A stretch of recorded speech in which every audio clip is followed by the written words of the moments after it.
వచ్చిన మొదటి సంతకం 16,347 ఉద్యోగాలు డిఎస్సి ద్వారా ఇస్తా ఉన్నాం. మెగా డిఎస్సి పెడతా ఉన్నాం.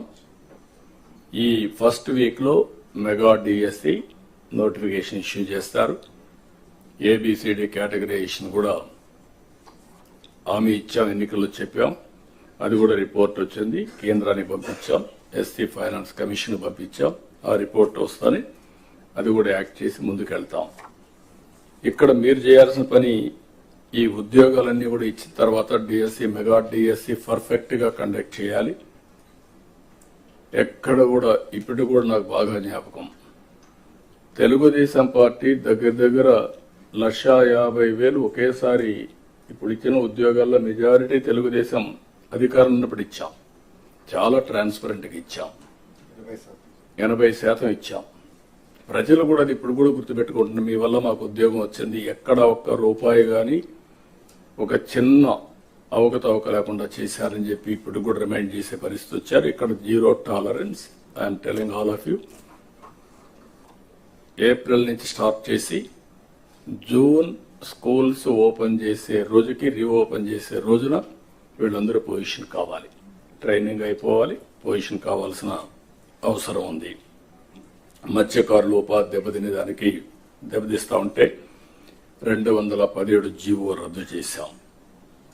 ఫస్ట్ టైం ఎకనామిక్ బెనిఫిట్ ఇవ్వాలి, బీసీలు కూడా ఆర్థికంగా పైకి తీసుకురావాలన్న ఉద్దేశంతో గీత కార్మికులకి మద్యం షాపుల్లో 10% రిజర్వ్ చేశాం. ఇది కాకుండా అర్చకుల జీతాలు 10,000 నుంచి 15,000 చేశాం. నాయి బ్రాహ్మణ్ జీతాలు 15,000 నుంచి 25,000 రూపాయలు చేశాం. చేనేతలకు జీఎస్టీ ఎత్తివేశాం. 200 రూపాయలు హ్యాండ్లూమ్కి, అదే మరిగా పవర్ లూమ్స్కి 500 రూపాయలు పవర్ సబ్సిడీ కూడా ఇచ్చాం. గృహ నిర్మాణానికి అదనంగా బీసీలకు, అదే మరి ఎస్సీలకు 50,000, ఎస్టీలకు 75,000 రూపాయలు ఇచ్చాం. ఇమాములకు 10,000, మౌజములకి 5,000 గౌరవ వేతనం కూడా ఇచ్చేసాం, పెంచాం. అవి కూడా ఇస్తున్నాం. వెల్ఫేర్ ఎక్కడా నెగ్లెక్ట్ చేయడం లేదు.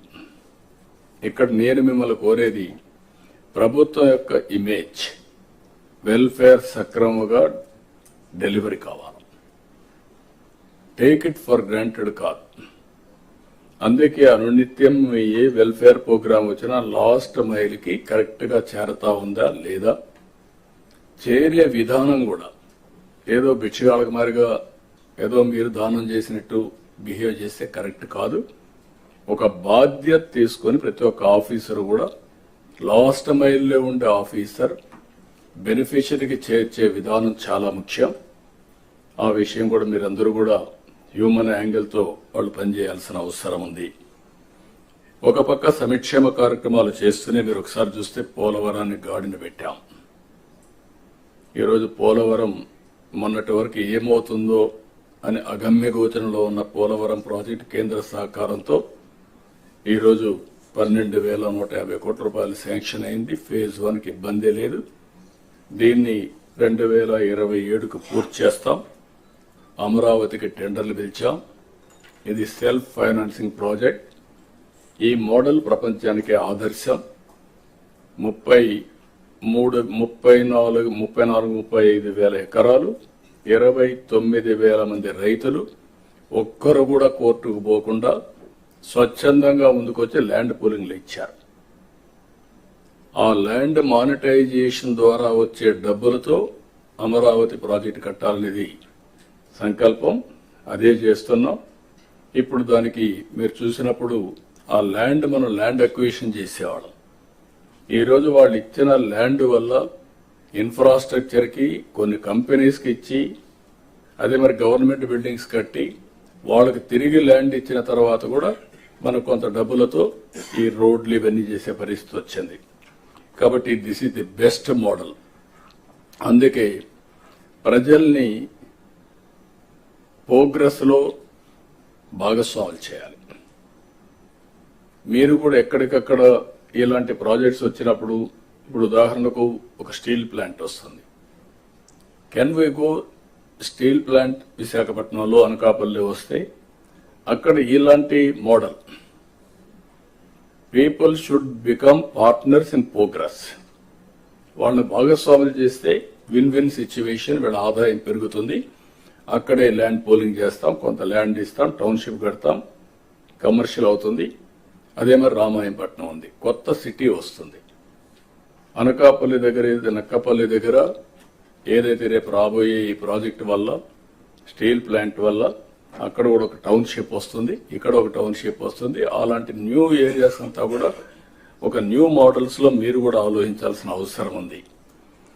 అదే సమయంలో ఇంకొక పక్కన మీరు చూస్తే అమరావతి రైల్వే లైన్ వచ్చింది, విశాఖపట్నం రైల్వే జోన్ వచ్చింది. విశాఖపట్నం స్టీల్ ప్లాంట్ కి 11,440 కోట్ల రూపాయలు రెవెన్యూ ప్యాకేజ్ ఇచ్చి దీన్ని కూడా సెట్ చేసే పరిస్థితికి వచ్చాం. ఆంధ్రుల సెంటిమెంట్ ఇది, అలాంటి దాన్ని కూడా క్లియర్ చేశాం. నేషనల్ హైవేస్ కి 55,000 కోట్ల రూపాయలు పనులు జరుగుతున్నాయి. ఆల్ కలెక్టర్స్ అనునిత్యం మీరు గుర్తుపెట్టుకోవాల్సింది, మీ పరిధిలో ఉండే నేషనల్ హైవేస్ అన్ని ఎక్కడ అన్ఇంటరప్టెడ్ గా, నోబడి షుడ్ ఇంటర్వెన్. ఎట్టి పరిస్థితుల్లో ఆటో పైలట్లు తిరగాలి. అదే సమయంలో ఎన్విరాన్మెంట్ క్లియరెన్స్ కానీ ఇంకా ఏమైనా ప్రాబ్లమ్స్ ఉంటే you have to sort it out. 2 years time, 2 years లో ఈ ప్రాజెక్ట్స్ అన్ని పూర్తి కావాలి. అదే మరి రైల్వే ప్రాజెక్ట్స్ 75,000 కోట్ల రూపాయలు జరగబోతున్నాయి ఇప్పుడు పిలిచినట్టన్నీ కూడా.